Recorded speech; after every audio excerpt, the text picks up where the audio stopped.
Hey guys, so when I bought this TRX 6, um, I've had no issues with it whatsoever. Truck runs great. But like most of us, I like to add some accessories and upgrades to it. So one of the things that I did right off the bat was buy this Club 5 truck bed to give it more realistic look in there. And then, of course, like I always do, I add my dog and antenna and a few accessories. I have a little TRX 6 in the back. You can see with the little transmitter. So that's something I always do with all my trucks. I also, with all my trucks, like to have drivers. And another thing I did is I added this metal roof rack, then a metal bumper in the rear with a step. I did that myself. And this is just a leftover piece of aluminum from an old battery tray. I thought it'd make a good step.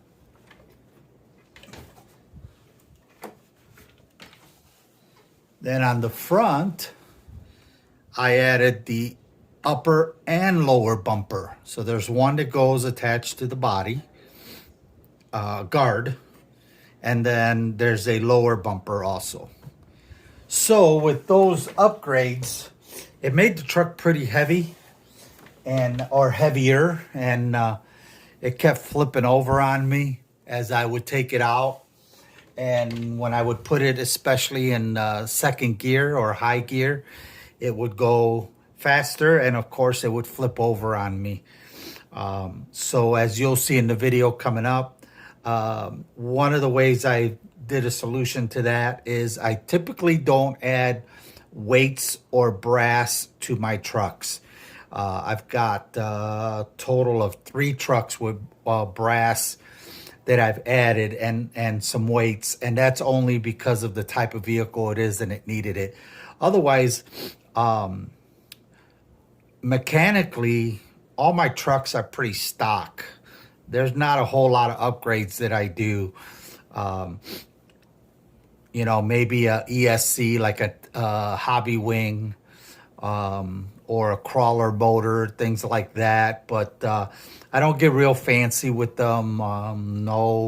None of the fancy ESCs or servos or anything like that. So this one's stock as far as motor, ESC,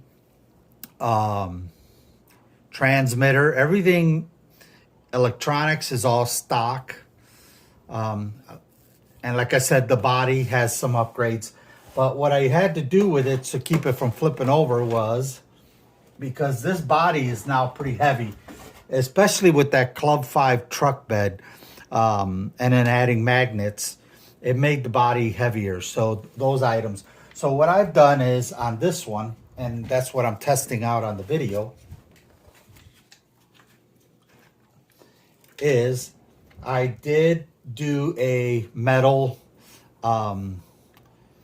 skid plate, and then I added the brass here. Now I don't like spending the money on brass in here. It gets really expensive, and for what the crawling I do, non-competitive, just for fun, I don't really like to spend the money. I find that it's a lot less expensive to add brass to the links on the lower links here. So that's where I always add my brass. But believe it or not, that adds a lot of weight, because like on this truck, you're talking about 6 pieces of brass, and the back one is even a little thicker and heavier. But yeah, that's what I'm testing out today, and you'll see it on the video. It did help out quite a bit, and you'll see it coming up. So anyway, that's my take on how I do mine.